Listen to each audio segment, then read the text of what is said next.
Good evening, Miss... Marlowe. Helen Marlowe. Number 4, miss. Number 4? Looks as though I'm the lucky one.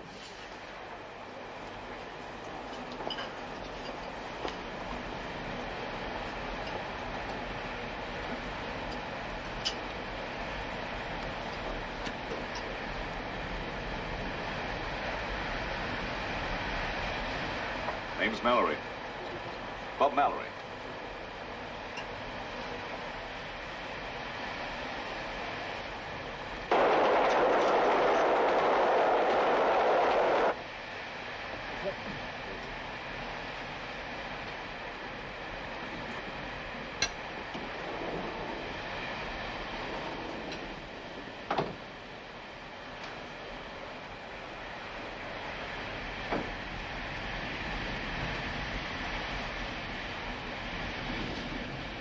I can usually judge when a person needs to be left alone, but you think a drink might help?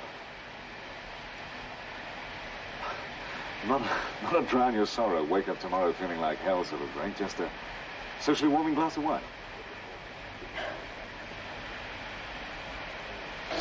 I'm sorry. I'm sorry. No need to be. Here.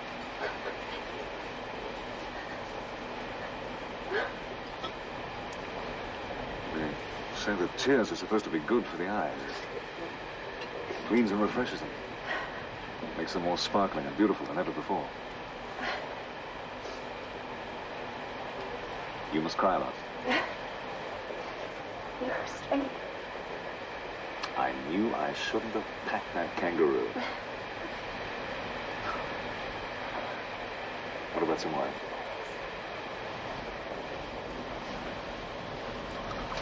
I think you'll find that this is a patient little wine. It's been sitting round quietly here in its bottle since 1968. Just waiting for the right girl to come along.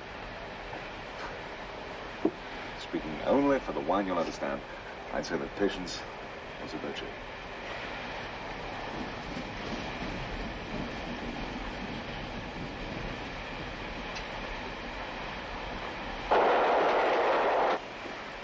We were going to be married that week. He died instantly. How long ago was that? A year ago. Since then, I've been in and out of hospital. In a breakdown. I keep seeing his face. Dead. I'll always see it. I'm no psychiatrist, but I would have thought a year. No matter how much you loved him, it should be healing by now. You don't understand.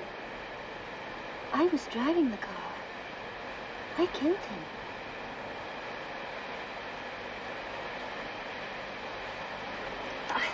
I don't know why I told you all this, Mr. Mallory. Bob, you needed to talk. Yes, and they'll be needing this table. The people have to eat. It was very nice meeting you. Good night. Well, I'll see you tomorrow, perhaps. I wasn't making polite noises. It was really nice talking to you. Good night. Good night.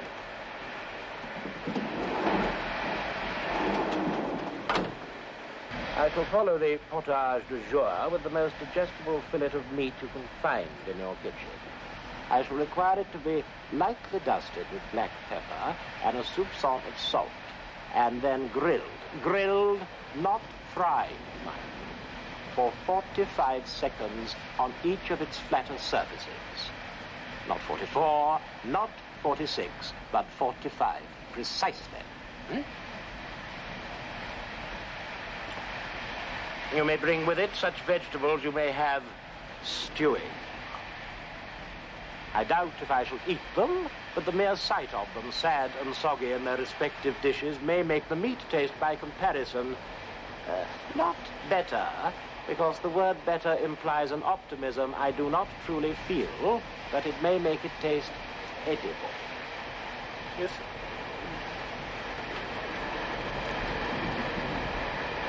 And a bottle of the Macon. Yes, sir. Try not to handle it excessively before you bring it to the table. I like my wine at room temperature, not body heat. Yes, sir. Oh, can I help you? Are you done, sir?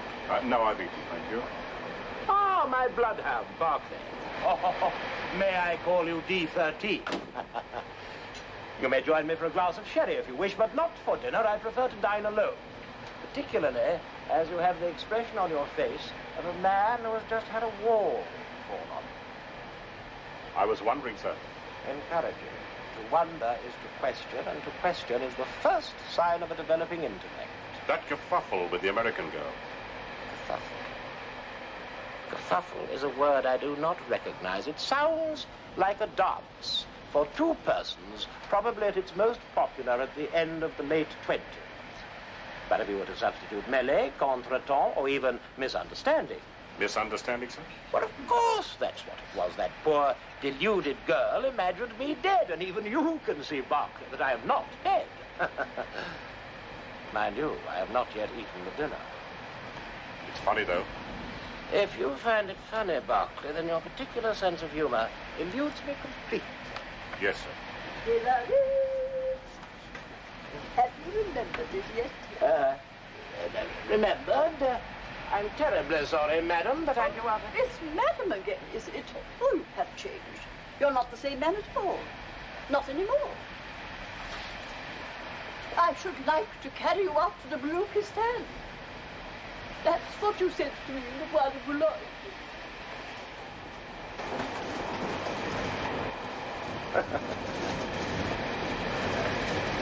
The Lucas stand used to be the place.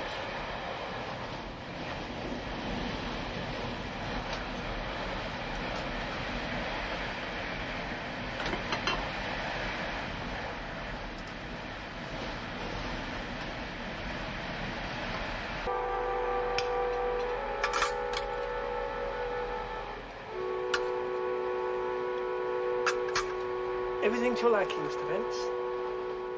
I should prefer to be on the Ile de France, toying with some Grenouille Provençal, washed down with the Premier Cru Pouillet Fumé 1965.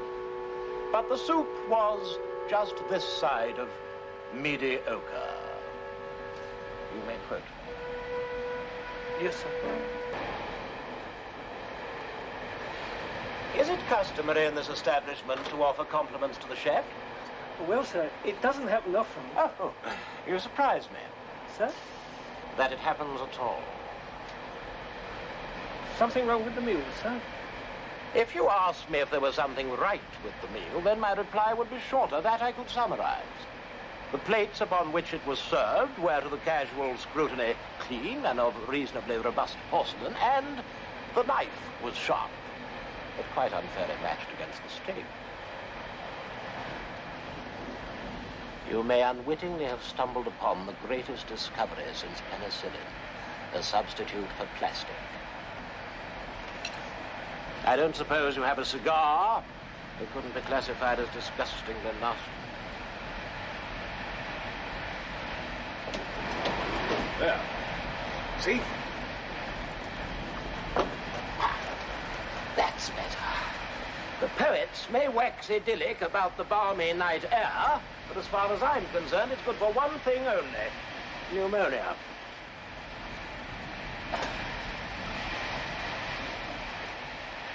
Ah, my morbid friend. You are not, I trust, representing a company of undertakers. You will drum up no business here.